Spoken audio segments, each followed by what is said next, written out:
अस्सलाम वालेकुम। मैं मोहम्मद अफजल। आज के इस वीडियो लेक्चर में हम मिसेस डॉलवे, जो कि वर्जीनिया वुल्फ का लिखा हुआ एक मशहूर नावल है, में हाईलाइट होने वाले इम्पोर्टेंट थीम्स पर बात करेंगे। थीम्स स्टूडेंट्स बहुत ज़्यादा इम्पोर्टेंट होते हैं।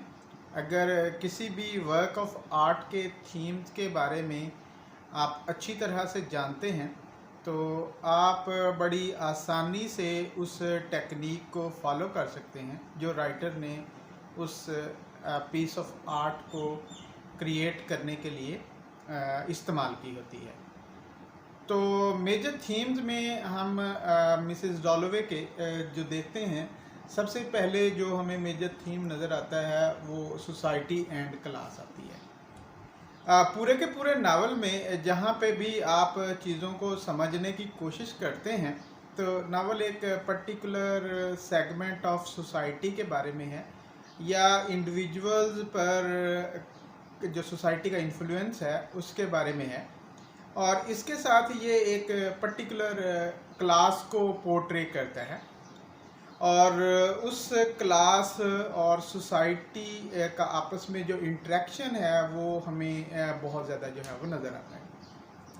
अभी जो सोसाइटी इस नावल में पोर्ट्रे की गई है वो एक कंजर्वेटिव सोसाइटी है। उसके सोचने के और काम करने के अपने तरीक़ेकार हैं और वो उन तरीक़ेकार की वजह से जो उस सोसाइटी के पार्ट इंडिविजुअल हैं उनकी ज़िंदगी में जो भी है कुछ अच्छा है या बुरा है। और ज़्यादातर नावल पढ़ने के बाद हमें यही लगता है कि सोसाइटी और इंडिविजुअल के दरमियान में रिलेशनशिप कोई इतना ज़्यादा कंस्ट्रक्टिव नहीं है, प्रोडक्टिव नहीं है, जिसमें इंडिविजुअल जो है वो कंफर्ट फील करते हैं। दूसरा थीम जो हमें नज़र आता है वो टाइम का होता है। ये टाइम का theme through out the novel मौजूद है और जो क्लॉक टावर है बिग बैन, उसकी जो मुसलसल वो आवर्स को इंट्रोड्यूस करवा रहा है। असल में टाइम को इसलिए यहाँ टाइम ऑफ कोर्स जो है वो इम्पोर्टेंट है। Human being are in this world for a limited period of time, और इस लिमिटेड पीरियड ऑफ टाइम में they have to manage all their things. फिर टाइम को इस तरह से भी इस नावल में इस्तेमाल किया गया है कि एक थोड़ी सी देर में नावल का जो टाइम स्पैन है जो नावल में गुजरता है एक्चुअल स्टोरी वो बहुत थोड़ा है, लेकिन उस थोड़े से टाइम स्पैन में एक पूरी स्टोरी और करैक्टर्स की पूरी ज़िंदगी हमारे सामने जो है वो खोल के रख दी गई है। तो टाइम बहुत इम्पोर्टेंट फैक्टर है और करैक्टर अक्सर जो है वो टाइम के बारे में बात करते हैं और टाइम बैकग्राउंड में जो है वो ऑपरेट भी कर रहा होता है। नेक्स्ट थीम जो हमें नज़र आता है और ये बहुत ही इम्पोर्टेंट थीम है और मॉडर्न लिटरेचर में ये थीम अक्सर नज़र आता है, वो आइसोलेशन का थीम है।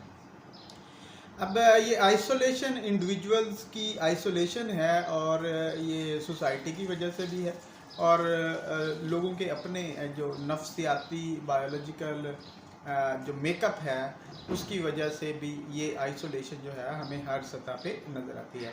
मिसेस डॉलोवे और पीटर वॉल्श एंड सेप्टिमस, ये सारे के सारे करैक्टर जो हैं इनमें ये एक आइसोलेशन का एलिमेंट मौजूद है और इस आइसोलेशन को राइटर ने बड़े अच्छे अंदाज में सोसाइटी के साथ और लोगों की नफ्सियात के साथ और लोगों के बायोलॉजिकल मेकअप के साथ जो है वो जोड़ दिया है।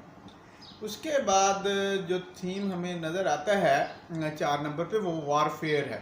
अगर ये नावल 1923 में लिखा गया, लेकिन इससे अभी तक जो है वॉर के असरात जो है वो बहुत प्रोमिनेंट थे और वॉर के ये जो असरात हैं, इफ़ेक्ट्स हैं, इनको सेप्टिमस के ज़रिए जो है वो बहुत अच्छी तरह से वाज़े किया है कि किस तरह से वॉर ने उसका मुकम्मल मेंटल सेटअप उसको जो है वो शैटर कर दिया है। बाकी करैक्टर्स के लिहाज से भी वॉर जो है वो बहुत ज़्यादा इम्पोर्टेंट है इस नावल में और मॉडर्न लिटरेचर में हम देखते हैं कि वॉर, फर्स्ट वर्ल्ड वॉर के इफ़ेक्ट किस तरह से स्पेशली जो है वो ब्रिटिश सोसाइटी पे हुए, उनका हमें हर जगह पे जो है वो जिक्र मिलता है। तो इस नावल में भी एक अच्छा खासा बैकग्राउंड मिलता है स्टोरी को इस वॉर से।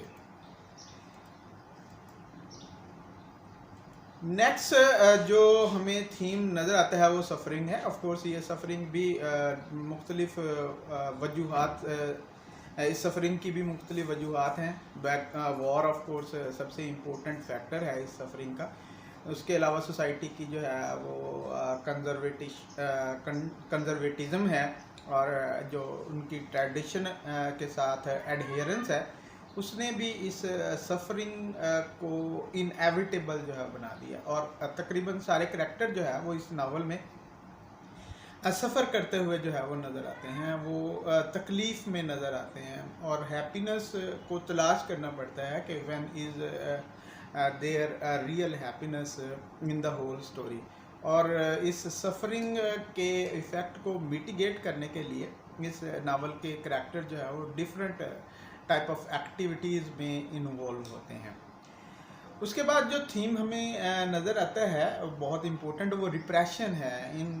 ये लोग जो है वो ये मिसेस डॉलवे के और उसके हस्बैंड रिचर्ड के लिहाज से जो है वो बहुत ज़्यादा इम्पोर्टेंट है। और ये रिप्रेशन का थीम जो है वो डायरेक्टली ऑटोबायोग्राफिकल है वर्जीनिया वुल्फ की लाइफ के साथ, कि वो अपने फीलिंग्स को अच्छी तरह से एक्सप्रेस नहीं कर पाती, और इसी तरह से उसका हस्बैंड भी जो है वो फील करता है कि वो अपने फीलिंग्स को अच्छी तरह से एक्सप्रेस नहीं कर पाते।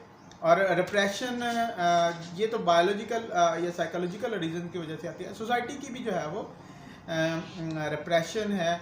सोसाइटी ख़ास किस्म के बिहेवियर से आती है और ख़ास किस्म के बिहेवियर्स नहीं चाहती। और ये जो ख़ास किस्म के बिहेवियर हैं स्पेशली ऑफ सेक्सुअल रिलेशन, इनकी रिप्रेशन की वजह से डिफरेंट किस्म की जो कॉम्प्लिकेशंस हैं वो बड़ी हाईलाइट होकर इस नावल में जो है वो सामने आती हैं। उसके बाद ऑफ कोर्स मेमोरी एंड पास है। दोनों main character Mrs Dalloway and जो सेप्टिमस स्मिथ है, ये दोनों अपने माजी में जो है वो कैप्टिवेट हो चुके हैं। वो माजी की मेमोरी इन लोगों के सारे प्रॉब्लम्स को जन्म देती है, और वो प्रॉब्लम किसी तरह से भी उनकी जान छोड़ने के लिए तैयार नहीं है। They are caught in the trap of memory.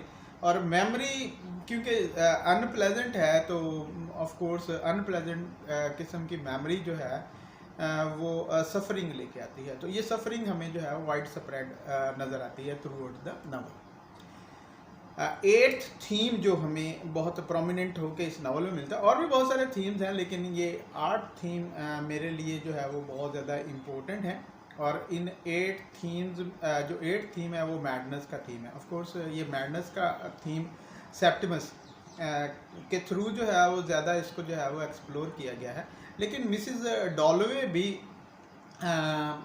इस मैडनेस को फील करती है। इस madness, overcoming madness, overwhelming madness के फीलिंग्स उसकी पर्सनालिटी में भी प्रेजेंट है। और वैसे अगर हम जो है वो ऑब्जेक्टिवली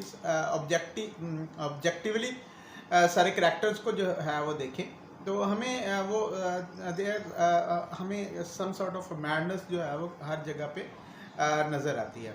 तो स्टूडेंट्स, ये इम्पोर्टेंट थीम्स हैं 8 थीम्स। इन थीम्स को लेके आप इस पे एक अच्छा ऐसे कंस्ट्रक्ट जो है वो कर सकते हैं। मैं इस किस्म के लिटरेचर पे इस किस्म के लेक्चर जो है वो डिलीवर करने का पूरा इरादा रखता हूँ। अगर आपको लगता है इस किस्म के लेक्चर जो है आपको लिटरेचर